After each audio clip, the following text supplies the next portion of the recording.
Hello dear students, आप सभी का बहुत बहुत स्वागत है एक नए वीडियो के अंदर। तो आज हम बात करने वाले हैं आपके जीटीयू सेमेस्टर 7 के अंदर आने वाले एक सब्जेक्ट के बारे में जिसका नाम है agile development and UI UX design. ठीक है, तो जो सेमेस्टर 7 में जितने भी आईटी के स्टूडेंट्स हैं उनका ये एक सब्जेक्ट आता है जो कि काफ़ी इंपॉर्टेंट सब्जेक्ट है आपके एग्ज़ाम पॉइंट ऑफ व्यू से, और इसकी जो आपकी जीटीयू की एग्ज़ाम है वो भी काफ़ी नज़दीक है। तो उस चीज़ को ध्यान में रखते हुए आज मैं आपके लिए लेके आ गया हूँ अजाइल की सीरीज़। राइट, तो हम इस पूरे सब्जेक्ट के अंदर टोटल 6 चैप्टर्स है और इन सभी 6 चैप्टर्स के जितने भी इंपॉर्टेंट क्वेश्चंस हैं जिनके एग्जाम में पूछे जाने के चांसेस सबसे ज़्यादा है, उनके ऊपर मैं अब एक सीरीज़ बनाने वाला हूँ जो कि आप अभी उसका पहला वीडियो देख ही रहे हैं। तो इस सीरीज़ के अंदर हम मोस्ट इंपॉर्टेंट क्वेश्चंस को कवर करेंगे। यहाँ पे कम से कम टाइम में मैं आपको जो इंपॉर्टेंट क्वेश्चंस है वो समझाऊंगा, यानी कि आपको अलग से प्रिपेयर करने की ज़रूरत नहीं है। बस इस वीडियो को ध्यान से देख लोगे, आप उन क्वेश्चंस को प्रिपेयर कर लोगे। उसके बाद इसकी जो पीडीएफ है वो भी आपको मैं डिस्क्रिप्शन में प्रोवाइड कर रहा हूँ ताकि आप वहाँ से इसका रिवीजन भी कर सके। तो अगर आपकी एग्ज़ाम काफ़ी नज़दीक है और कुछ ही दिन के अंदर आपकी एग्ज़ाम आ रही है तो इससे बढ़िया रिसोर्स आपके लिए कुछ भी नहीं होता है, हो सकता है फटाफट से प्रिपरेशन करने के लिए। राइट, एक चीज़ मैं आपको बता दूं, मैं फटाफट से जाऊंगा क्योंकि यहाँ पे हमें टाइम वेस्ट नहीं करना है। मैं आपको मतलब समझाऊंगा, मैं आपको याद रटाने नहीं वाला हूँ। और हमें जीटीयू के स्टूडेंट होने के नाते बस यही चीज़ चाहिए कि हम अच्छे से किसी चीज़ को समझ ले, उसके बाद तो हम एग्जाम में अपने आप खुद से लेके आ जाते हैं। लेकिन एक चीज़ की गारंटी मेरी पक्की है कि आपके कॉलेज के प्रोफेसर से तो मैं काफ़ी अच्छा आपको समझाने वाला हूँ, तो उसकी टेंशन तो आप छोड़ दो, बस आराम से अपनी कुर्सी की पेटी बांध लो और इस चैप्टर को हम शुरू करते हैं। राइट, सो यहाँ पे जो चैप्टर नंबर 1 है उसमें हमारा पहला क्वेश्चन है कि how can we find out if the software is correctly designed. ठीक है, तो ये आपका पहला क्वेश्चन है कि हम कैसे आइडेंटिफाई कर सकते हैं कि जो हमारा सॉफ्टवेयर है वो करेक्टली डिजाइंड है या नहीं है। तो देखो दोस्तों, जब भी हम किसी भी सॉफ्टवेयर की बात करते हैं और उसके डिज़ाइन की बात करते हैं और उसमें भी हमें ये चेक करना है कि वो सही से डिज़ाइन हुआ है या नहीं हुआ है, तो हमें कुछ की फैक्टर्स को चेक करना पड़ता है। सबसे पहली बात तो है कि यूज़र सेटिस्फेक्शन। देखो भाई, आप कोई भी सॉफ्टवेयर सिस्टम बनाओ, आप कोई भी वेबसाइट बनाओ, तो इंपॉर्टेंट क्या है कि आपको पता कैसे चलेगा कि वो सही से डिज़ाइन हुआ है या नहीं हुआ है। अगर आपका यूज़र अप्रूव कर देगा तो ठीक है, अगर यूज़र ने कह दिया कि नहीं भाई मुझे ये डिज़ाइन बहुत अच्छी लगी, इसको यूज़ करने में मुझे बहुत मज़ा आया, तो आपको मज़ा आएगा। तो the software should meet user needs and provide a good user experience. अच्छा यूज़र एक्सपीरियंस उसको प्रोवाइड करना पड़ेगा, तब वो अच्छा डिज़ाइन सॉफ्टवेयर आप मान सकते हो। उसके बाद दूसरा है फंक्शनैलिटी। ठीक है, फंक्शनलिटी क्या है? All features should work as intended and solve the problem the software was built for. यानी कि जिस किसी भी प्रॉब्लम को सॉल्व करने के लिए आपका जो सॉफ्टवेयर बनाया गया था वो सभी फीचर उसके अंदर काफ़ी अच्छे तरीके से काम करने चाहिए। उसके बाद है परफॉर्मेंस, यानी कि जो आपका सॉफ्टवेयर है उसका परफॉर्मेंस काफ़ी अच्छा होना चाहिए, तभी आप कह सकते हो कि वो सही से डिज़ाइन हुआ है। यानी कि it should run smoothly and fast, और सारे के जितने भी रिसोर्सेज है वो एफिशिएंटली यूज़ करता होना चाहिए। ठीक है, उसके बाद नेक्स्ट है मेंटेनेबिलिटी। अब मेंटेनेबिलिटी क्या कह रही है? The code should be easy to update and improve in the future. ठीक है, मेंटेन कर सको आप उसको, ठीक है, आप उसको इजीली अपडेट कर सको, उसको इजीली मॉडिफाई कर सको, उसके अंदर का जो कोड है तो आप उसको जब इजीली मॉडिफाई कर सकते हो तो उसका मतलब यह है कि वो अच्छे से डिज़ाइन किया गया है। उसके बाद है उसकी स्केलेबिलिटी। स्केलेबिलिटी का मतलब ये है कि the software should handle increased users और डेटा विदाउट मेजर इश्यूज। अगर सॉफ्टवेयर के ऊपर, आपकी वेबसाइट के ऊपर बहुत ज़्यादा नंबर में अगर यूजर्स आ भी जाते हैं तो भी आपका जो सॉफ्टवेयर है उस लोड को हैंडल करता होना चाहिए, वो कर सके, उतनी उसमें कैपेबिलिटी होनी चाहिए। उसके बाद आता है सिक्योरिटी, यानी कि the software should protect user data and prevent unauthorised access. ये भी इंपॉर्टेंट है कि आपका जो सॉफ्टवेयर है वो काफ़ी सिक्योर होना चाहिए, यानी कि यूज़र का जितना भी प्राइवेसी वाला डेटा है, उसकी जितनी भी रजिस्ट्रेशन इन्फॉर्मेशन है, लॉगिन क्रेडेंशियल्स है, वो सारी चीज़ें उसको सेफली सिक्योरली वो स्टोर करता होना चाहिए, ताकि कोई किसी भी प्रकार से कोई हैकर या कोई भी बंदा जो है उसको अनऑथोराइजली एक्सेस ना कर सके। ठीक है, तो ये कुछ पॉइंट्स है। यूजर सेटिस्फैक्शन, यूजर एकदम सेटिस्फाई होना चाहिए। फंक्शनलिटी, सारे के सारे फीचर्स काफ़ी अच्छे से काम करनी चाहिए। परफॉर्मेंस एकदम स्मूथ होना चाहिए, फास्ट होना चाहिए, और रिसोर्सेज को काफ़ी अच्छे तरीके से आपका सॉफ्टवेयर यूज़ करता होना चाहिए। मेंटेनेबिलिटी, आपके सॉफ्टवेयर के अंदर का जो कोड है वो ईजिली जो है वो आप मॉडिफाई करते होने चाहिए। उसके बाद स्केलेबिलिटी का मतलब क्या है कि इंक्रीज नंबर ऑफ यूजर्स हो जाए अगर आपके सॉफ्टवेयर पे, फिर भी आपका सॉफ्टवेयर उसे हैंडल करने की उसमें क्षमता होनी चाहिए। और लास्ट में आएगा आपका छठा पॉइंट सिक्योरिटी, यानी कि आपका जो सॉफ्टवेयर है उसको यूजर डेटा को काफ़ी अच्छे तरीके से प्रोटेक्ट करना पड़ेगा और प्रिवेंट करना पड़ेगा फ्रॉम अनऑथोराइज्ड एक्सेस। तो ये चीज़ हमारी क्लियर हो गई। चलिए आगे बढ़ते हैं। देखिए दोस्तों, मैं आपको यहाँ पे कीवर्ड्स दे रहा हूँ, कीवर्ड्स को ध्यान से सुनो। यूजर सेटिस्फेक्शन कीवर्ड कि यूजर सेटिस्फाई होना चाहिए, फंक्शनलिटी कीवर्ड कि भाई एकदम आपका जो सॉफ्टवेयर है जिस काम के लिए बनाया गया था वो काम उसको अच्छे से करना है, उसके सारे के सारे फीचर्स अच्छे से काम करने चाहिए। परफॉर्मेंस काफ़ी अच्छा होना चाहिए, स्मूथ होना चाहिए, फास्ट होना चाहिए, और क्या चाहिए, मेंटेनेबिलिटी यानी कि सॉफ्टवेयर को अगर अपडेट करना है तो इजीली अपडेट करने में आपको इजीली आप उसको कर सको, ऐसा होना चाहिए। ठीक है, उसमें आपको मुसीबत नहीं पड़नी चाहिए, उसमें किसी भी तरह की प्रॉब्लम नहीं आनी चाहिए। स्केलेबिलिटी, अगर यूजर्स बढ़ जाते हैं फिर भी आपका सॉफ्टवेयर जो उसको इजीली लोड को हैंडल कर रहा है। सिक्योरिटी, अनऑथोराइज्ड एक्सेस से आपका जो सॉफ्टवेयर है वो यूजर डेटा को प्रोटेक्ट करना चाहिए। अब इससे अच्छा फ्री में आपको कौन समझाएगा बताओ? बार बार मैं आपको सारी चीज़ें इतने अच्छे से समझा रहा हूँ, इतना फ्री में कौन समझाएगा यार? तो इसलिए चैनल को सब्सक्राइब करो, दोस्तों के साथ शेयर करो इस वीडियो को, और हमारी जो वेबसाइट है डिक्लियोस अकेडमी, ठीक है, उसकी लिंक भी नीचे दी गई है, तो उसको भी विजिट करो यार। ठीक है, वेबसाइट के ऊपर आपको जल्द ही जो हमारे कोर्सेज़ हैं वो देखने को मिलेंगे, जहाँ पे हम आपको लाइव कोर्सेज जो है वो प्रोवाइड करेंगे। ठीक है, अभी हम वेबसाइट हमारी डेवलपमेंट स्टेज पे है, इसलिए वहाँ पे अभी हमने किसी भी तरह के कोर्स को नहीं डाला है। वहाँ पे ये सभी यूट्यूब वीडियोस की जो प्लेलिस्ट है वही है, तो आप वो भी वहाँ से सीधे सभी वीडियोस को एक्सेस कर सकते हैं। लेकिन इन फ्यूचर हम वहाँ पे उसको एक पेड वर्जन वाला एक पूरा हम वेबसाइट के अंदर डेवलपमेंट करने वाले हैं, जहाँ से आप लाइव लेक्चर्स यानी कि मैं खुद आपको गूगल मीट पे पढ़ाऊँगा। ठीक है, इस तरह का एक्सपीरियंस क्रिएट कर सकते हैं, जिससे आप GTU में काफ़ी अच्छी जो है SPI भी ला सकते हैं, और बाकी के भी बहुत सारे कोर्सेज जो है डिफरेंट यूनिवर्सिटी कोर्सेज हम वहाँ पे इंट्रोड्यूस करने वाले हैं। IELTS के भी कोर्सेज वहाँ पे आएंगे, तो it would be a very exciting journey, right. चलिए आगे बढ़ते हैं। नेक्स्ट क्वेश्चन है अपना, what is agile refactoring, discuss the agile testing and agile planning with the help of a diagram. चलिए जी, अब बात करते हैं अजाइल रीफैक्टरिंग की। ये क्वेश्चन GTU का फेवरेट है और इसके पूछे जाने के चांसेस भी काफ़ी ज़्यादा है, तो ध्यान से समझ लो, काफ़ी ईजी है। देखो, agile refactoring is the process of improving the internal structure of existing code without changing it's external behaviour. यानी कि समझ लो, आपकी एक वेबसाइट है, वेबसाइट का काम यह है कि वहाँ पे आके कोई भी बंदा जो है, आपकी समझ लो ई-कॉमर्स वेबसाइट है, तो वहाँ पे आके कोई भी बंदा कोई भी प्रोडक्ट को परचेज कर सकता है। ये आपके वेबसाइट का क्या है, फीचर है, ये आपकी वेबसाइट का काम है। अब आप चाहते हो कि आपकी जो वेबसाइट है वो स्मूथली काम करे। अभी आपकी वेबसाइट स्लो काम कर रही है, लेकिन आप उसको और फास्ट करना चाहते हो और एफिशिएंट करना चाहते हो, तो आप क्या करोगे? तो आप करोगे अजाइल रीफैक्टरिंग। अब रीफैक्टरिंग क्या करता है कि आपकी वेबसाइट का जो काम है वो तो वैसा का वैसा ही रहेगा, it will not change it's purpose. उसका जो एक्सटर्नल बिहेवियर है वो तो वैसा का वैसा ही रहेगा, बस उसकी एफिशिएंसी इंक्रीज हो जाएगी, उसका जो काम है वो करने की क्षमता बढ़ जाएगी। तो ये वही कह रहा है कि agile refactoring is the process of improving the internal structure of existing code. Existing code के इंटरनल स्ट्रक्चर को आप इंप्रूव करोगे without changing it's external behaviour, उसके एक्सटर्नल बिहेवियर को चेंज किए बिना। इससे फायदा क्या है? इसका हमारा गोल ये है कि ये हमारे कोड को और ज़्यादा क्लीन कर देता है, एफिशिएंट कर देता है और ईजी टू मेंटेन बना देता है। आप उसको इजीली मेंटेन कर सकते हैं। अब रीफैक्टरिंग जो है वो कैसे होगी? हालांकि जब हम बात करते हैं अजाइल की, तो हमें पता है कि अजाइल के अंदर जो है वो स्मॉल इंक्रीमेंटल स्टेप्स में सारी चीज़ें होनी चाहिए।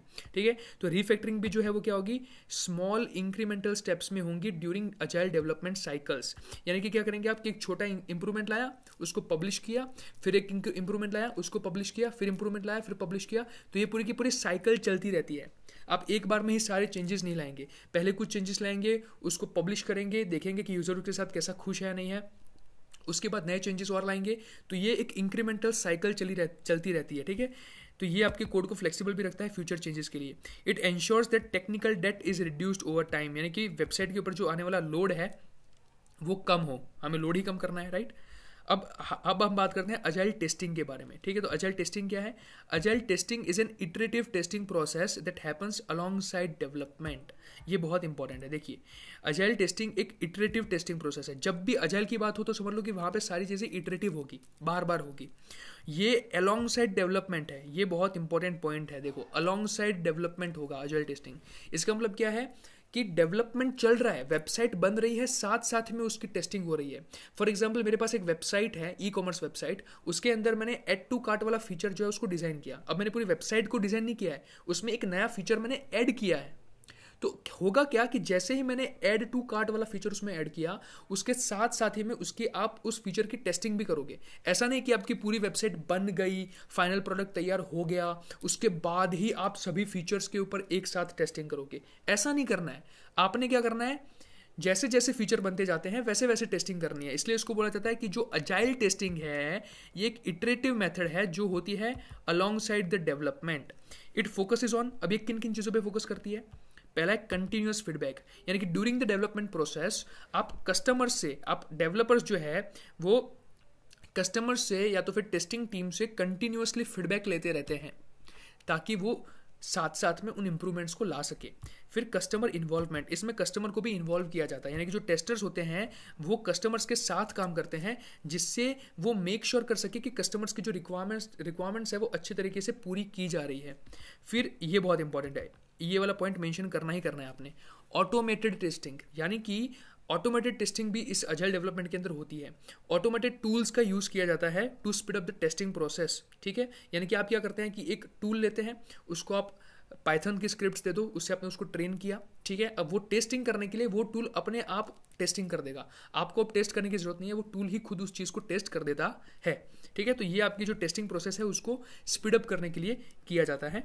उसके बाद एडेप्टिबिलिटी, एडेप्टिबिलिटी क्या बोलता है कि अजाइल टेस्टिंग जो है वो चेंजिंग रिक्वायरमेंट्स को एडेप्ट करता है एंड एंश्योर करता है कि प्रोडक्ट जो है वो हाई क्वालिटी रहे इवन विद फ्रीक्वेंट अपडेट्स। वो तो हमें पता ही है कि भाई रिक्वायरमेंट्स जैसे जैसे चेंज होती है वैसे वैसे आपको टेस्टिंग भी साथ साथ में करते रहना पड़ता है, बिकॉज अजाइल का नेचर ही यही है कि यहाँ पे आपकी जो रिक्वायरमेंट्स है वो कंटिन्यूसली चेंज होती है, ठीक है।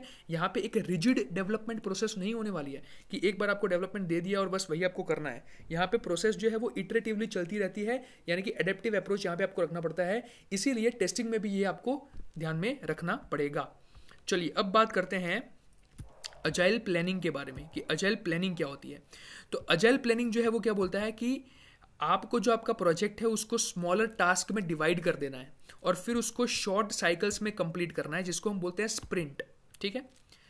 समझ में आ रहा है। अजाइल प्लानिंग में क्या होता है, अजाइल प्लानिंग में आपको आपका जो प्रोजेक्ट है उसको स्मॉलर टास्क में डिवाइड कर दिया जाता है और उन स्मॉलर टास्क को फिर स्मॉल साइकिल्स में कंप्लीट किया जाता है।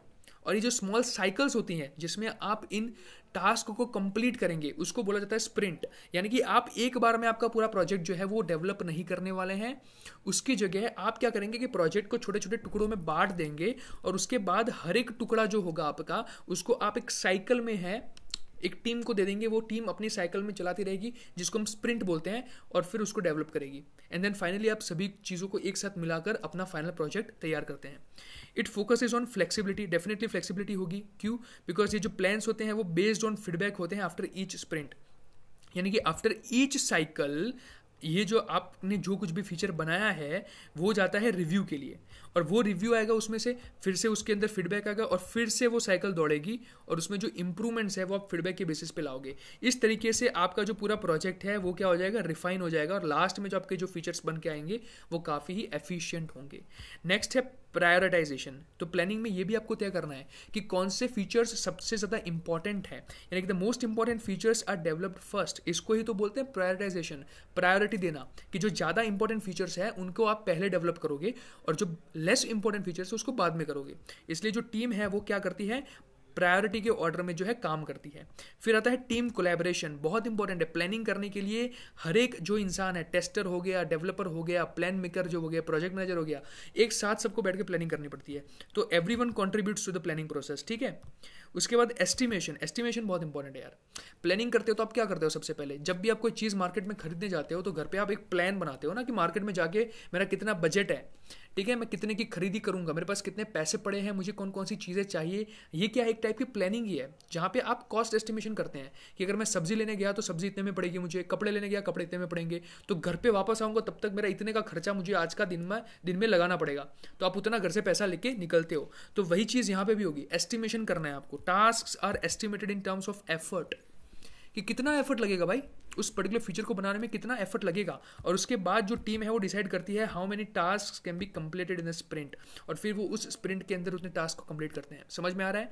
प्लानिंग में आप बेसिकली स्प्रिंट के अंदर कितने टास्क करेंगे वो आप को एस्टिमेशन करना होता है कि कितना एफर्ट लगेगा हर एक टास्क को करने के लिए, उस हिसाब से आप अपने स्प्रिंट में जो है वो टास्क को डालते हैं। यहाँ पे डायग्राम भी दिए गए हैं, ठीक है। तो प्लानिंग में क्या होता है, देखो प्लानिंग में सबसे पहले स्प्रिंट का बैकलॉग बनता है। ये बैकलॉग का मतलब क्या है कि एक लिस्ट बनती है जिसमें आप उन सभी टास्क को लिखते हैं जो जो आप कंप्लीट करेंगे, ठीक है। ये आपके जो है स्प्रिंट बैकलॉग, इसमें देखिए आपने ये सारी चीज़ें लिखी हुई है। टास्क 1, ये आपके बैकलॉग ऐसे दिखती है, टास्क 1, टास्क 2, जितने भी टास्क है वो सारे यहाँ पे होंगे। फिर यहाँ पे डेली स्टैंड अप मीटिंग्स होती हैं, तो ये स्प्रिंट का हिस्सा है। जब स्प्रिंट में आपको समझाऊंगा तब आपको ये चीज़ ज़्यादा अच्छे समझ में आएगी डेली स्टैंड अप मीटिंग्स क्या होती है। और उसके बाद स्प्रिंट रिव्यू होता है। स्प्रिंट रिव्यू क्या होता है कि आपने जो कोई भी फीचर, आपकी जो साइकिल है जिसको हम स्प्रिंट बोलते हैं, उसमें हमने जो कोई भी फीचर डेवलप किया है वो आप फिर उसको देते हैं यूज़र को फीडबैक के लिए, और जो यूज़र है उसके ऊपर आपको क्या करेगा, फीडबैक देगा, और उसके हिसाब से आप अपने प्लान्स को अपडेट करेंगे बेस्ड ऑन द फीडबैक।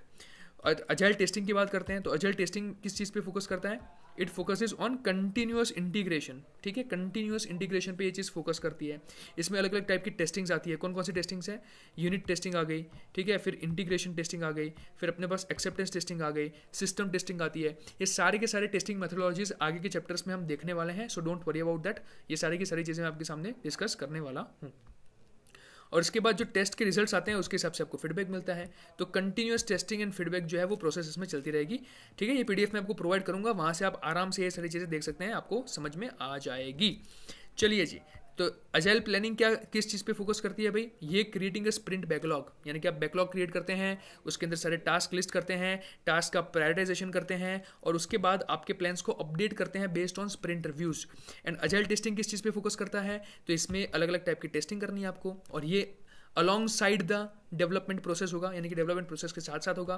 कौन कौन सी प्रोसेस है, यूनिट टेस्टिंग हो गई, ठीक है भाई, इंटीग्रेशन टेस्टिंग हो गई, ठीक है, उसके बाद एक्सेप्टेंस टेस्टिंग हो गई, ये सारी अलग अलग टाइप की टेस्टिंग होगी आपके पास। चलिए अब बात करते हैं नेक्स्ट क्वेश्चन की, जो कि है discuss extreme programming. Extreme programming किसे कहते हैं ये हमें यहाँ पे समझाना है। चलिए बात करते हैं। Extreme programming is an agile software development methodology that focuses on producing high quality software while improving the development team's productivity। तो यहाँ पे आपको दो चीज़ करनी है भाई। एक्सट्रीम प्रोग्रामिंग क्या है, ये एक मेथोडोलॉजी है। किस चीज़ की मेथोडोलॉजी है भाई, अजाइल डेवलपमेंट मेथोडोलॉजी, ठीक है भाई। चलो सर समझ में आ गया। अब आगे ये फोकस किस पे करती है, ये फोकस करती है प्रोड्यूसिंग हाई क्वालिटी सॉफ्टवेयर। आप यहाँ पे हाई क्वालिटी सॉफ्टवेयर को प्रोड्यूस करने के पे फोकस करेंगे while improving the development teams productivity, यानी कि डेवलपमेंट टीम की प्रोडक्टिविटी भी बढ़नी चाहिए, और साथ में आपको हाई क्वालिटी प्रोडक्ट्स जो है वो जनरेट करने होते हैं।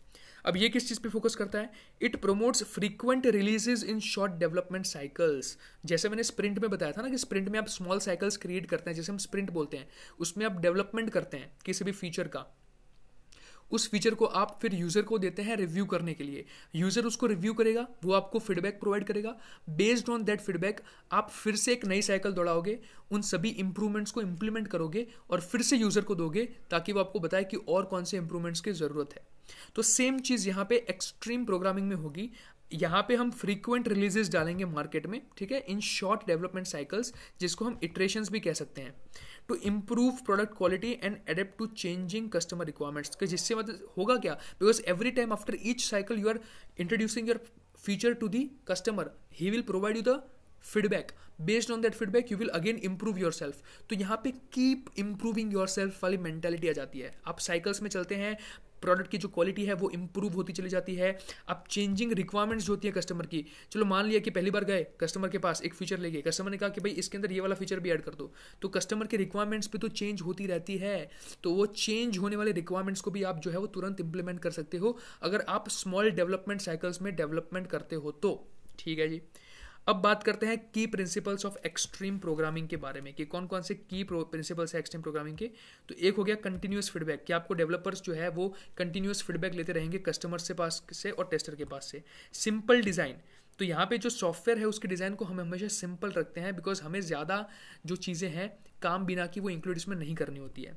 फिर टेस्ट ड्रिवन डेवलपमेंट, तो यहाँ पे बहुत इंपॉर्टेंट है कि जो टेस्टिंग होगी वो एक्चुअल कोड लिखने से पहले होगी। टेस्ट ड्रिवन डेवलपमेंट क्या होता है वो डीप में मैं आपको आगे समझाने वाला हूँ, तो घबराओ मत।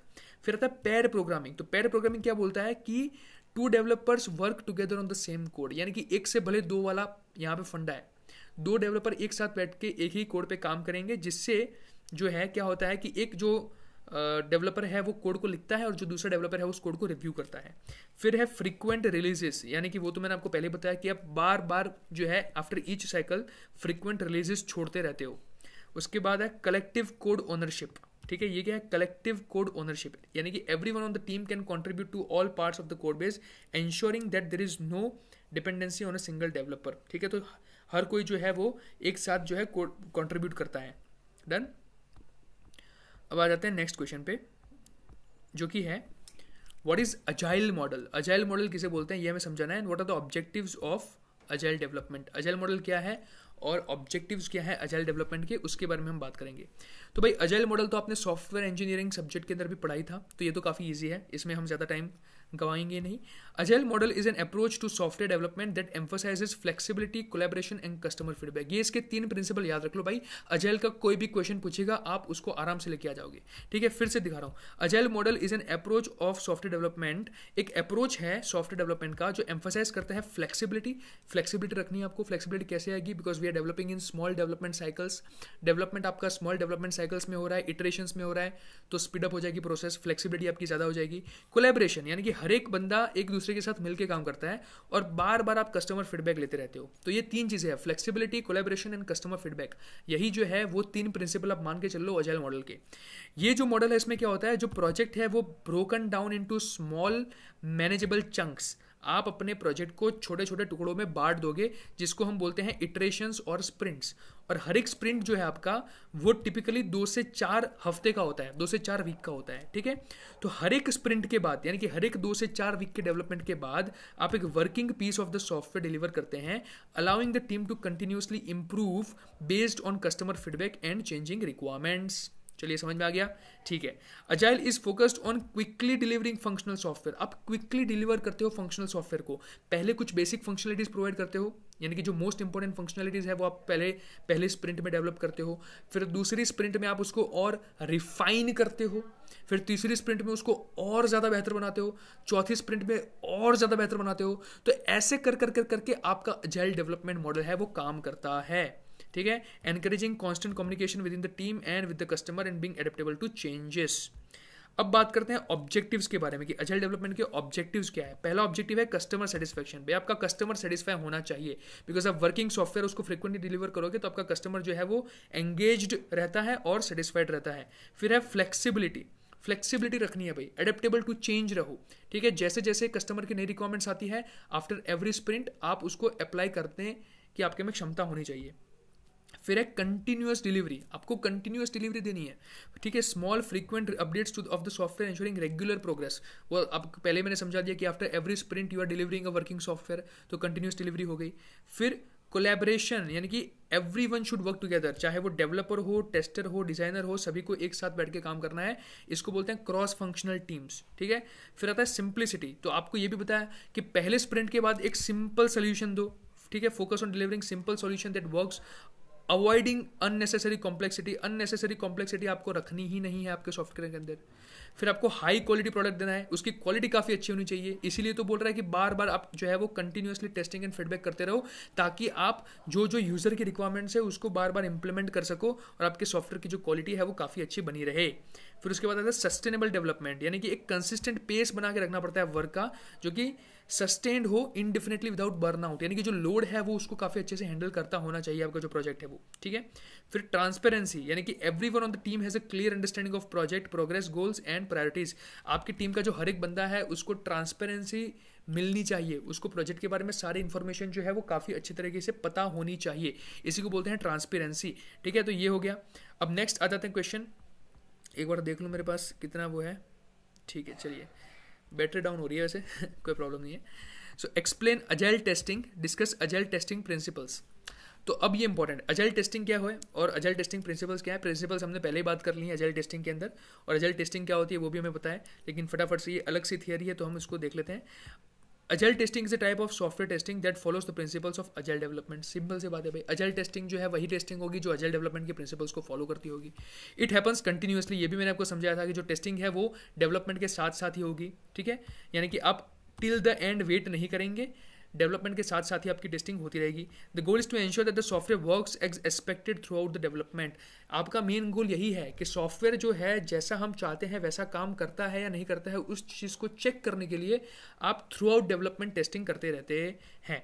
अब ये जो हमारे अजाइल टेस्टर्स होते हैं वो क्लोजली वर्क करते हैं विथ डेवलपर्स एंड कस्टमर्स, जिससे कस्टमर की रिक्वायरमेंट्स भी अच्छे से सेटिस्फाई हो जाए और डेवलपर्स की जो प्रॉब्लम्स है वो भी आप अच्छे से समझ पाए, ठीक है। और ये चीज़ जो होती है वो फ्रीक्वेंट साइकिल्स में होती है, जिसको हम स्प्रिंट्स बोलते हैं, to catch and fix problems early, ताकि अर्ली स्टेज में ही आप सभी प्रॉब्लम्स को जो है वो आइडेंटिफाई कर लो। चलिए अजाइल टेस्टिंग के प्रिंसिपल्स की बात करते हैं। सबसे पहले है कंटिन्यूअस टेस्टिंग। तो ये जो टेस्टिंग है वो कंटिन्यूअसली होती रहती है। जो डेवलपर्स होते हैं वो रेगुलरली जो है डेवलपमेंट प्रोसेस के थ्रू आउट जो है वो टेस्टिंग करते रहते हैं। उसके बाद कस्टमर इन्वॉल्वमेंट। तो कस्टमर का इन्वॉल्व होना काफ़ी इंपॉर्टेंट होता है इसमें। जो कस्टमर होता है वो उसकी जो नीड्स एंड रिक्वायरमेंट्स है उसके ऊपर जो है वो टेस्टिंग फोकस होती है। टेस्टर्स वर्क करते हैं कस्टमर्स के साथ, जिससे वो अंडरस्टैंड कर सके कि कौन सी चीज़ें इंपॉर्टेंट है कस्टमर के लिए और कौन कौन सी जो एक्सपेक्टेशंस है वो आपका सॉफ्टवेयर पूरी करता होना चाहिए। फिर टेस्ट अर्ली एंड ऑफन। तो अर्ली करना है टेस्टिंग, जैसे ही डेवलपमेंट प्रोसेस स्टार्ट होती है from the very beginning of the project आपकी जो टेस्टिंग है वो स्टार्ट हो जानी चाहिए and is done after every sprint. और हर एक स्प्रिंट के बाद आपकी जो टेस्टिंग है वो होनी चाहिए। इससे होगा क्या कि एरर्स जो है आप उसको इजीली कैच कर सकते हैं when they are easier and cheaper to fix. Because यहाँ पे चीपर इसलिए लिखा है क्योंकि देखो एक बार पूरी की पूरी वेबसाइट बन गई, उसके बाद टेस्टिंग करोगे और कुछ प्रॉब्लम आई तो सोचो आपको पूरी वेबसाइट को फिर से डेवलपमेंट उसके अंदर सारे चेंजेस करने पड़ेंगे, और एक चेंज को करने के चक्कर में अगर आपका कोई दूसरा फीचर बिगड़ गया तो वहाँ पे भी कुछ आपको ठीक करना पड़ेगा। तो इसलिए बोला जा रहा है कि जैसे जैसे पहाड़ बनता है साथ साथ में चेक करते जाओ कि बेस पक्का है या नहीं। पूरी बिल्डिंग बन जाए उसके बाद चेक करोगे कि भाई बेस पक्का नहीं था तो बिल्डिंग पूरी गिर जाएगी, तो ये चीज़ नहीं होनी चाहिए। फिर क्विक फीडबैक होना चाहिए। जो टेस्टर्स है वो प्रोवाइड करते हैं फास्ट फीडबैक टू डेवलपर्स, जिससे वो जो डेवलपर्स है वो इजीली इंप्रूव कर सके सॉफ्टवेयर को। उसके बाद ऑटोमेटेड टेस्टिंग होती है। वो आपको मैंने बताया कि बहुत सारे टेस्ट जो होते हैं वो ऑटोमेटेड होते हैं to save time and ensure consistent results, ठीक है, जिससे टाइम भी बचता है और कंसिस्टेंट रिजल्ट्स भी आपको मिलते हैं। Automated test can be run repeatedly without needing manual intervention. उसको आप विदाउट किसी इंसान के उसको रन कर सकते हैं। उसके बाद है कोलैबोरेशन, यानी कि अजाइल टेस्टिंग जो है वो एनकरेज करती है कोलैबोरेशन, जहाँ पे डेवलपर, टेस्टर और जो अदर टीम मेंबर्स है वो इंश्योर करते हैं कि वो हाई क्वालिटी सॉफ्टवेयर को प्रोड्यूस करे, ठीक है जी।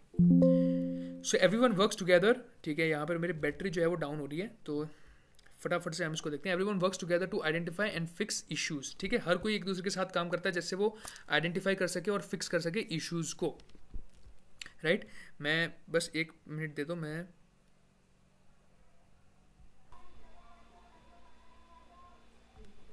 ओके। सो यहाँ पे अब मैंने चार्जिंग भी लगा लिया, कोई प्रॉब्लम नहीं, ठीक है। सो यहाँ पे हमने बात की थी कि फोकस ऑन कंटिन्यूअस इंप्रूवमेंट, ठीक है। तो agile testing is about learning from each test cycle and improving both the product in the testing process itself. तो आप हर एक इंप्रूवमेंट में से सीखेंगे and also adapting to change.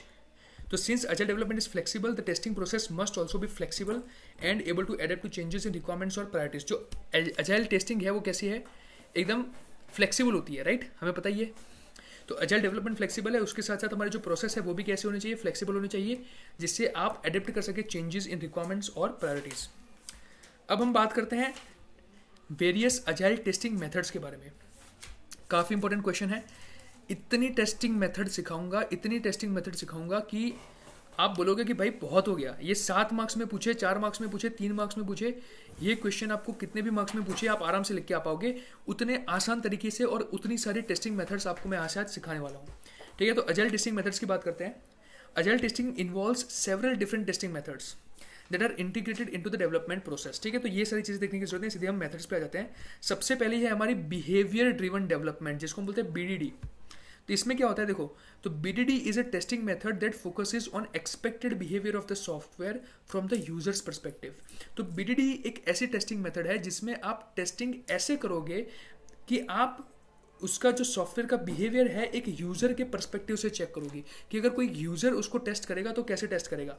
उसको बोलते हैं BDD, जिसको बोलेंगे बिहेवियर ड्रिवन डेवलपमेंट, ठीक है। समझ में आ रहा है? फिर से बोल रहा हूँ, you will check the behaviour of the software as per the users perspective, कि एक यूजर जब आपके सॉफ्टवेयर के साथ इंटरेक्ट करता है तो वो उसको कैसे टेस्ट करेगा, वो उसको किन किन चीज़ों से टेस्ट करेगा, वो सारी चीज़ें इसमें आती है। जैसे कि test cases are written in simple language that both developers and non technical people can understand. यहाँ पे जो आपके टेस्ट केसेस होंगे वो काफ़ी ही सिंपल लैंग्वेज में लिखे जाएंगे जिससे developers and non technical people both can understand. Example है writing test scenarios using a structure like given when then. तो यहाँ पे आप ये एग्जाम्पल भी लिख सकते हो कि given the user is on the login page, कि मान लेते हैं कि यूजर लॉगिन पेज पे है, when they enter correct credentials, जब वो सही अपने पासवर्ड को डालेंगे, then they should be taken to their dashboard.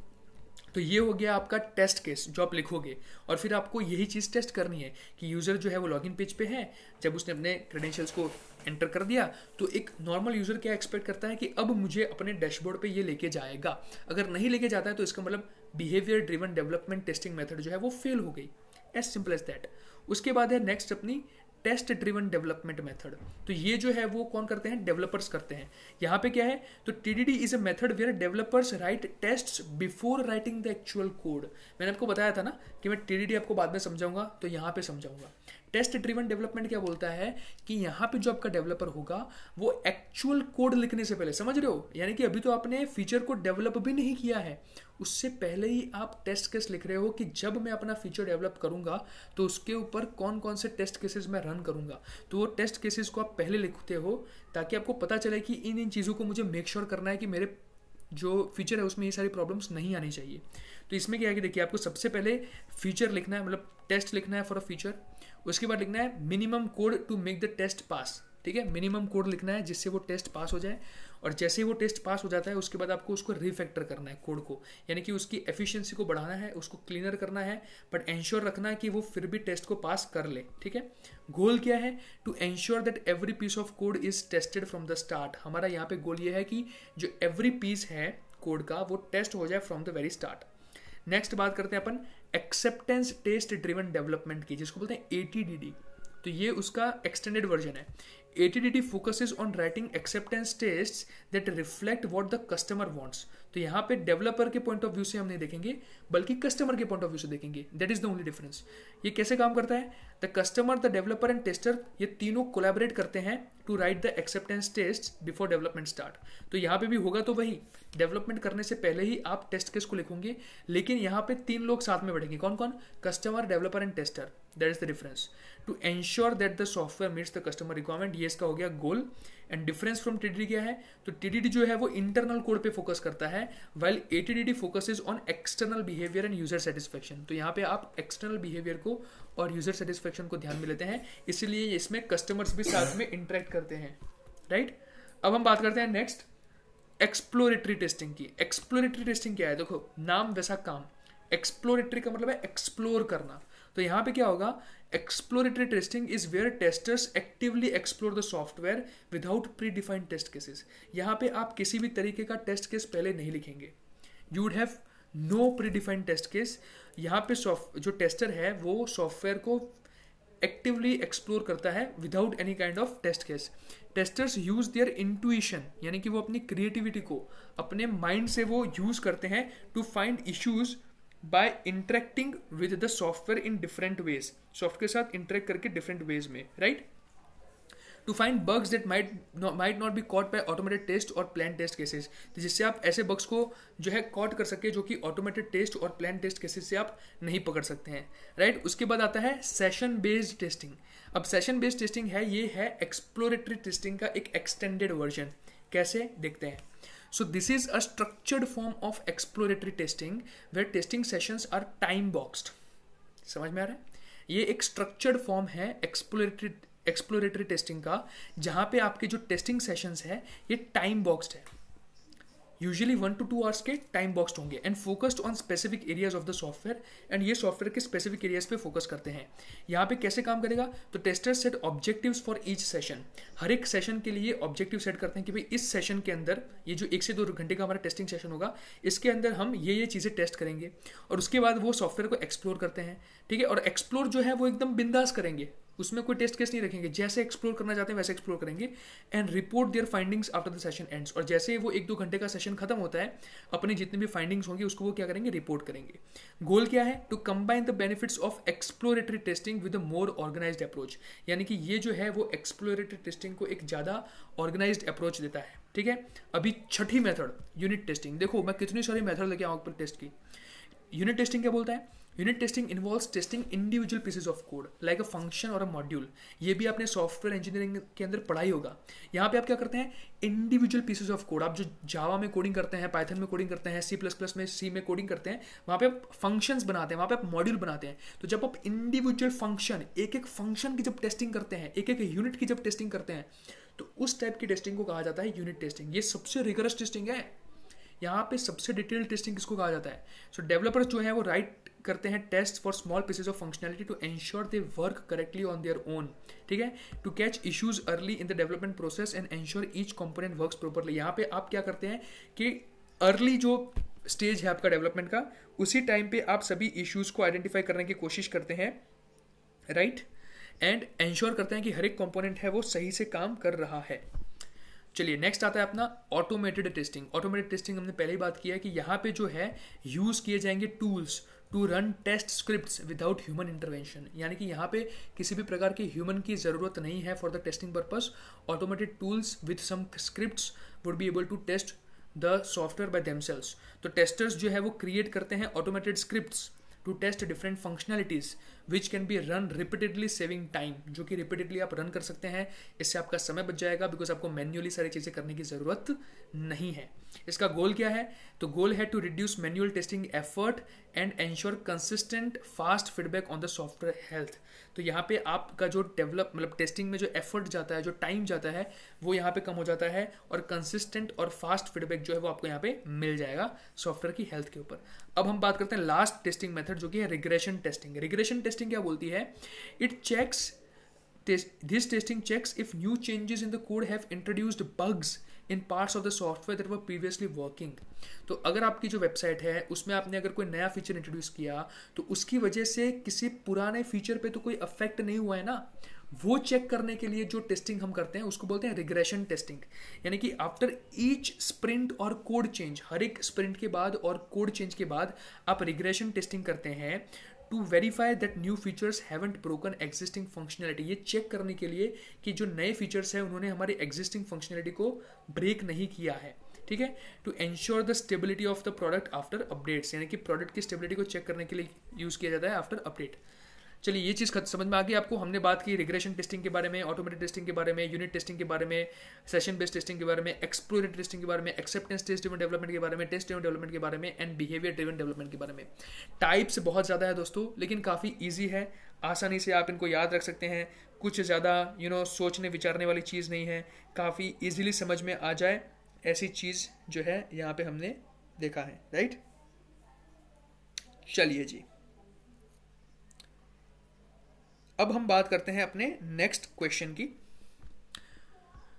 और ये क्वेश्चन हमने ऑलरेडी इसकी जो डेफिनेशन है वो देख ली है, बट अब यहाँ पे हम उसको एक एग्जांपल के साथ समझेंगे, राइट। तो हमें एक्सप्लेन करना है code refactoring with suitable example, ठीक है। चलिए, सो कोड रिफैक्टरिंग क्या है अभी? Code refactoring is the process of improving the internal structure, readability and efficiency of existing code. यानी कि आप उसका स्ट्रक्चर इंप्रूव करना चाहते हैं, उसकी एफिशिएंसी इंप्रूव करना चाहते हैं, उसको ज़्यादा क्लीन बनाना चाहते हैं, ईजियर टू मेंटेन बनाना चाहते हैं, without changing it's external behaviour. यानी कि उसका जो पर्पस है वो वैसे का वैसा रहना चाहिए, एक्सटर्नल बिहेवियर उसका वैसा का वैसा रहना चाहिए, बट आपको कोड को ज़्यादा क्लीनर बनाना है, ईजियर टू मेंटेन बनाना है एंड मोर अंडरस्टैंडेबल बनाना है। कैसे? तो चलिए हम देखते हैं एक एग्जांपल कोड का। तो देखिए मेरे पास एक क्लास है जिसका नाम है कैलकुलेटर, उसके अंदर मेरे पास एक मेथड है जो कि रिटर्न कर रही है एक इंटीजर वैल्यू। तो यहाँ पे मेथड क्या है? पब्लिक इंट ऐड, और ये दो पैरामीटर्स एक्सेप्ट कर रही है, इंटीजर ए और इंटीजर बी, और रिटर्न करेगी आपको ए प्लस बी, ठीक है। वैसे ही हमारे पास एक दूसरी मेथड है पब्लिक क्लास कैलकुलेटर के अंदर जिसका नाम है मल्टीप्लाई, ठीक है। तो मल्टीप्लाई के अंदर भी ये दो पैरामीटर्स लेगी ए और बी, और हमें रिटर्न करने वाली एक इंटीजर वैल्यू, यानी कि इन दोनों का प्रोडक्ट ए इंटू बी, ठीक है। और एक दूसरी हमारे पास मेथड है सबट्रैक्ट, जहां पे आपको ये रिटर्न करेगी ए माइनस बी, ठीक है। तो ये तो आपको मेरे ख्याल से समझ में आ गया हो गया। अब यहाँ पर मैंने एक मेथड ली है कॉम्प्लेक्स कैलकुलेशन करके, जिसमें हम वही दो पैरामीटर्स को एक्सेप्ट करेंगे ए और बी को, ठीक है। और यहाँ पे मैं क्या कर रहा हूँ कि इंट सम नाम के वेरिएबल के अंदर मैंने इस वाली मेथड को कॉल किया। कौन सी? ऐड वाली जो मेथड है उसको हमने कॉल किया यहाँ पे, और यहाँ पे ये जो दो पैरामीटर्स है यहाँ पे मैंने कुछ पास किए और उसको हम कहते हैं ए और बी, ठीक है। और इंट प्रोडक्ट के अंदर भी मैंने ये मल्टीप्लाई वाली मेथड को कॉल किया और उसमें भी हम दो पैरामीटर पास किए, मान लेते हैं ए और बी। और फाइनली मैं रिटर्न कर रहा हूँ यहाँ पे एक इंटीजर वैल्यू जो कि है सम प्लस प्रोडक्ट माइनस ये जो सब्ट्रैक्ट वाली मेथड है उसको मैंने एज इट इज यहाँ से कॉल कर दिया, ठीक है। यहाँ से मैंने सीधा इसको लिख दिया और यहाँ पे मैंने इसको कॉल कर दिया। तो ये जो आप देख रहे हो यहाँ पे आपको थोड़ा कॉम्प्लेक्स लग रहा है, राइट। यहाँ पे ये आपको थोड़ा कॉम्प्लेक्स लग रहा होगा बिकॉज यहाँ पे मैंने दो मेथड को तो मैंने सम और प्रोडक्ट वाले को तो मैंने यहाँ पे कॉल कर दिया और मैंने सब्ट्रैक्ट वाले को यहाँ पे सीधा कॉल कर दिया रिटर्न करते वक्त ही मेरे इंटीजर वैल्यू को। तो ये कुछ अच्छा नहीं लग रहा और साथ ही में ये जो पूरी अरेंजमेंट है मेथड की वो भी इतनी ज़्यादा अच्छी लग नहीं रही है। तो ये जो है बिफोर रीफैक्टरिंग वाला सिनेरियो हो गया। बट अब मैं आपको दिखाता हूँ आफ्टर रीफैक्टरिंग वाला सिनेरियो वो कैसा लगेगा, देखते हैं। तो देखो आफ्टर रिफैक्टरिंग ये चीज़ इतनी हो गई, इतनी शॉर्ट, देख रहे हैं। तो देखिए यहाँ पे मैंने क्या किया, मेरे पास वही क्लास है। अब मैंने एक ही लाइन में पूरा कोड लिख दिया। देखो पब्लिक इंट ऐड, ये मेरे पास दो पैरामीटर्स आ गए और यहाँ पे रिटर्न कर दिया मैंने a+b। वैसे मैंने मल्टीप्लाई के लिए भी कर दिया, वैसे मैंने सब्ट्रैक्ट के लिए भी कर दिया। और मेरे ये जो कॉम्प्लेक्स कैलकुलेशन वाली मेथड थी जहाँ पे मैं a और b को एक्सेप्ट कर रहा था, वहाँ पे मैंने अलग से कोई सम या मल्टीप्लाई नाम का वेरिएबल नहीं लिया। मैंने सीधा रिटर्न लिख के इन तीनों मेथड्स को यहाँ पे कॉल कर दिया। तो ये काफ़ी एफिशिएंट लग रहा है, देख रहे हो आप, समझने में भी काफ़ी ईजी है ये। तो इसी को बोलते हैं रिफैक्टरिंग, कि आपका जो कोड है वो इजी टू अंडरस्टैंड होना चाहिए, इजी टू मेंटेन होना चाहिए, उसकी रीडेबिलिटी अच्छी होनी चाहिए। देखो यहाँ पे लिखा ही है, उसकी जो रीडेबिलिटी है वो अच्छी होनी चाहिए, उसकी एफिशिएंसी अच्छी होनी चाहिए, उसका स्ट्रक्चर काफ़ी अच्छा होना चाहिए। ये सारी की सारी चीज़ें इस कोड में आपको देखने को मिल रही है, राइट। तो ये वाला एग्जाम्पल आप अपनी एग्जाम पे चेप के आ जाना और आपके मार्क्स जो है वो आपको मिल जाएंगे। काफ़ी ईजी एग्जाम्पल है, इसलिए यहाँ पे मैंने ईजी एग्जाम्पल रखा है ताकि आपको एग्जाम में ये लिखने में कोई प्रॉब्लम ना हो, ठीक है जी, बढ़िया। अब हम बात करते हैं नेक्स्ट क्वेश्चन की। वो बोल रहा है explain agile development emphasises on individuals and interactions over processes and tools. तो ये चीज़ें हमें जस्टिफाई करनी है कि जो अजाइल डेवलपमेंट है वो फोकस ज़्यादा करता है इंडिविजुअल्स एंड इंटरेक्शंस के ऊपर as compare to processes and tools, ठीक है। तो देखते हैं कैसे। सबसे पहले देखो कोलैबोरेशन, ठीक है भाई। तो टीम मेंबर्स जो है वो work closely together, sharing ideas and feedback which fosters creativity and problem solving. फिर फ्लेक्सिबिलिटी भी प्रोवाइड करता है। ये सारे वही घिसी पिटी बातें हैं जो मैंने पहले डिस्कस की है। यहाँ पे जो टीम्स है वो अडेप्ट कर सकते हैं approach based on what works best for them. और जो प्रोजेक्ट है वो यहाँ पे एक आप क्या करते हैं कि एक रिजिड फॉर्मेट फॉलो नहीं करते हैं बट एक फ्लेक्सिबल फॉर्मेट फॉलो करते हैं डेवलपमेंट के लिए। कस्टमर इंटरेक्शन बहुत होता है इसके अंदर, ठीक है। तो रेगुलर कम्युनिकेशन होता रहता है कस्टमर्स के साथ, जिससे आप उनकी फीडबैक्स को समझे, उनकी नीड्स को समझे और उनकी नीड्स के हिसाब से आप क्विकली अडेप्ट करें चेंजिंग रिक्वायरमेंट्स में, ठीक है। और एक होता है एम्पावरमेंट, यानी कि टीम मेंबर्स जो है वो एनकरेज्ड होते हैं to take initiatives and make decisions, ठीक है, leading to a more motivated and engaged workforce. तो एक एंगेज्ड वर्कफोर्स को भी क्रिएट करने में हेल्प करता है। चलिए नेक्स्ट है अपना explain agile development with example. ये बात भी हमने पहले ही कर ली कि अजाइल डेवलपमेंट किसको बोलते हैं।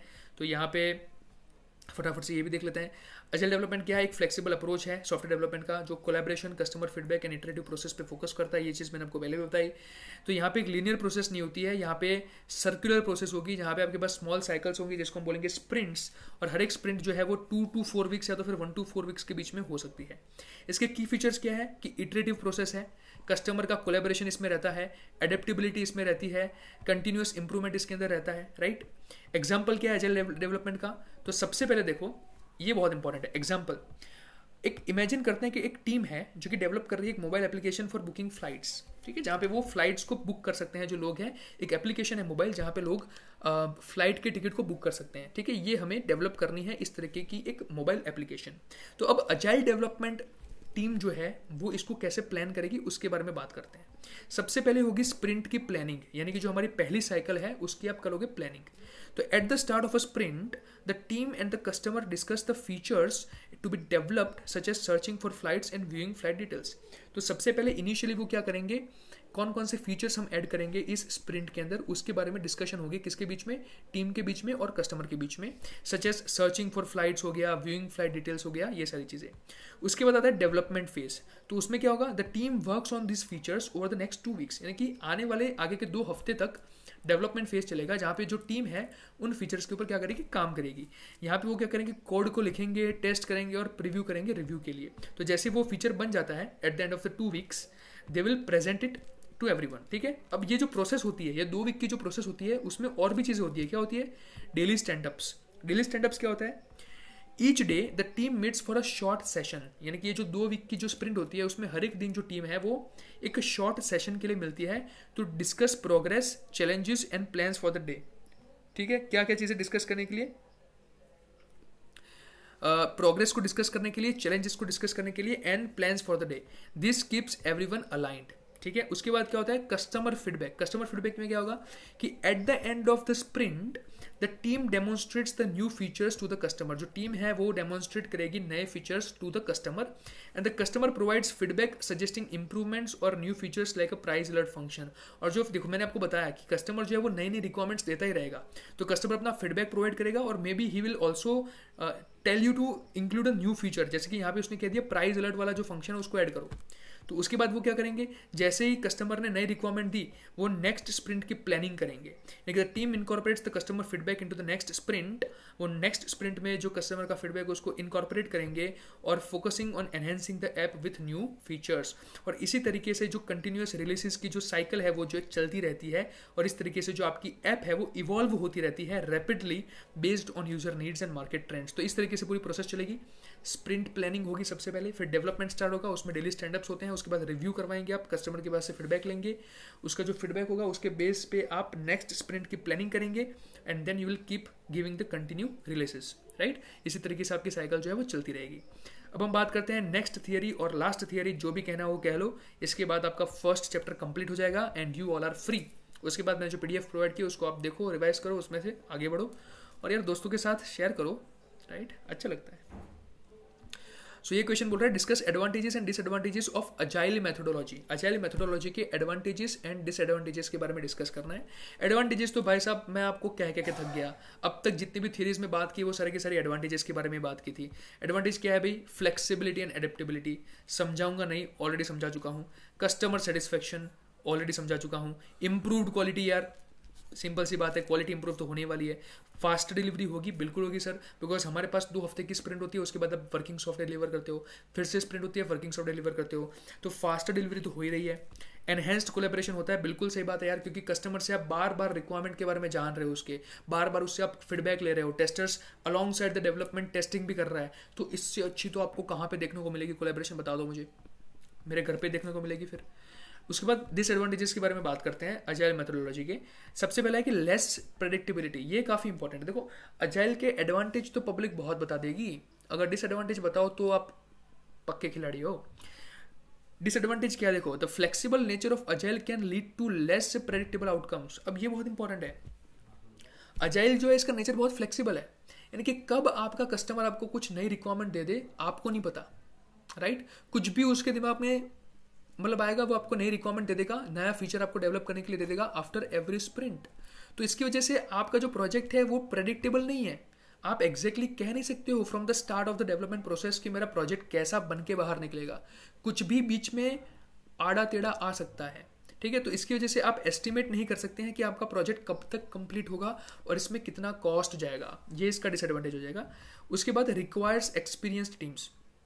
अब अजाइल जो है वो एरे गहरे नत्थू गेरे का काम नहीं है। Agile relies on the skills and expertise of the team members which can be a challenge if the team is inexperienced. अगर इनएक्सपीरियंस टीम होगी तो अजाइल इतना ईजी नहीं है इंप्लीमेंट करना। दूसरा है स्कोप क्रिप, ये बहुत इंपॉर्टेंट है। ये क्या है, the ease of adding new features can lead to scope creep where the project grows beyond its original objectives. यानी कि देखो हर आफ्टर एवरी स्प्रिंट आप कस्टमर से फीडबैक ले रहे हो और कस्टमर आपको कुछ नया फीचर बनाने को कह रहा है, और ऐसे कर करके अगर आपने बहुत ज़्यादा फीचर डाल दिए तो होगा क्या कि प्रोजेक्ट जिस ऑब्जेक्टिव से बनाया जा रहा था फ्रॉम द वेरी स्टार्ट, वो कई बार आप उस ऑब्जेक्टिव से भटक भी सकते हो। फॉर एग्जाम्पल आप एजुकेशनल वेबसाइट बनाना चाहते थे और आपने देखा कि वो ई-कॉमर्स वेबसाइट बन गई, ठीक है, उतना ज़्यादा तो नहीं होता, बट आप स्कोप से बाहर आ गए, यानी कि the things which you decided to include in the project आप उससे ज़्यादा चीज़ें इंक्लूड कर रहे हो, तो इससे आपका जो प्रोजेक्ट है वो और ज़्यादा कॉम्प्लेक्स बन जाएगा। दूसरा डॉक्यूमेंटेशन चैलेंजेस, ये बिल्कुल है। देखो अजाइल के अंदर डॉक्यूमेंटेशन बहुत कम होता है, बिकॉज यहाँ पे आप डेवलपमेंट पे ज़्यादा फोकस करते हो, वर्किंग सॉफ्टवेयर डिलीवर करने पे ज़्यादा फोकस करते हो, तो उसकी वजह से आप डॉक्यूमेंटेशन ज़्यादा नहीं करते हो, आप ज़्यादा डॉक्यूमेंट्स नहीं बनाते हो, जिससे इन फ्यूचर अगर किसी को आपकी वेबसाइट के बारे में जानना है तो उसके लिए डिफिकल्टी हो जाती है और उसके लिए उस प्रोजेक्ट पे काम करने में उतना ईजी नहीं रहता है, ठीक है। फिर है रिक्वायर्स कस्टमर इन्वॉल्वमेंट, तो ये भी है। देखो अजाइल डेवलपमेंट के अंदर आपको बार बार कस्टमर की फीडबैक को लेना पड़ता है, तो ये हर बार पॉसिबल नहीं होता है। कस्टमर इतना भी फ्री नहीं होता है कि हर बार आपको मतलब फीडबैक देने के लिए वो आ जाए। तो frequent customer interaction is necessary which may not always be feasible और अवेलेबल। हर बार कस्टमर आपका अवेलेबल नहीं भी हो सकता है, तो उसकी वजह से आपकी डेवलपमेंट प्रोसेस कई बार रुक भी जाती है बीच में। तो ये इसके कुछ डिसएडवांटेजेस हो गए, ठीक है। कौन कौन से? तो less predictability, requires experienced teams, scope creep, documentation challenges, requires customer involvement, everything. तो these are the disadvantages of agile development. तो मैं आशा रखता हूँ कि फर्स्ट चैप्टर जो है यहाँ पे आपको अच्छे से समझ में आ गया होगा। रिवीजन करने के लिए इसकी जो मैंने पीडीएफ है वो डिस्क्रिप्शन में प्रोवाइड करी रखी है, वहाँ से जाके आप उसको पढ़ सकते हैं। और इसी के साथ हम आज का ये वीडियो एंड करते हैं। आशा रखता हूँ ये आपके लिए बहुत ही ज़्यादा हेल्पफुल रहा होगा। मुझे पता है कुछ लोगों को ऐसा लग रहा होगा कि बहुत स्पीड में बोल रहे हैं सर, लेकिन मेरे लिए स्पीड में बोलना ज़रूरी था, because we do not have much time. आपकी एग्ज़ाम भी नज़दीक आ रही है, तभी आप पढ़ रहे हैं। बिकॉज मैं GTU के स्टूडेंट्स को जानता हूँ कि वो एग्ज़ाम के कुछ दिन पहले ही पढ़ने बैठते हैं, सो दे डोंट हैव टाइम। ठीक, टाइम उनके पास होता नहीं है, फटाफट से रिवीजन करना होता है, फटाफट से सब कुछ पढ़ना होता है। ठीक है, आप में से बहुत सारे ऐसे होंगे जो पहली बार पढ़ रहे होंगे, तो उनके लिए ये वीडियो है, ताकि आप फटाफट से सारी चीज़ें समझ लें और एग्जाम में यार आप कुछ ना कुछ तो लिख के आ ही जाएंगे, इतना तो मुझे भरोसा है, राइट। तो इसी के साथ आज के वीडियो हम ऐड करते हैं। Thank you so much, bye bye.